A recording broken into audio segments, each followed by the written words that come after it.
Hi, I'm Finn. I'm spending 5 days and 4 nights here in Vietnam, and for day 3, we're off to Bana Hills.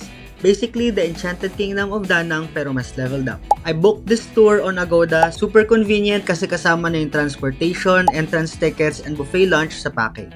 You can also use my code FINACTIVITY for 5% off. Pagdating namin, sumakay kami ng cable car paakyat. Isa daw to sa pinakamahaba sa buong mundo. 15 minutes of pure mountain views and clouds, super ganda. First stop, the Golden Bridge, yung bridge na hawak ng giant stone hands. Sobrang iconic, kahit maraming tao, worth it pa rin. Pro tip, go early around 7 AM or late afternoon para hindi crowded.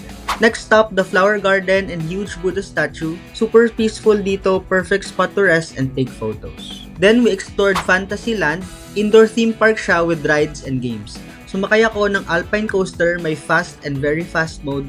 Syempre, tinry ko parehas. Sobrang saya and maganda yung souvenir photos nila. Lunch was at Four Seasons Buffet. Ang daming food options from Vietnamese to international. Honestly, mas masarap pa kaysa sa Vikings. Quick stop at Pop Mart. Window shopping lang ng mga Hirono and other figurines. Dapat may beer factory stop kami with 2 free beers pero umulan that day so hindi natuloy. Super sulit yung ticket. Definitely a must visit if you're in Da Nang. Follow for day 4 of my Vietnam trip.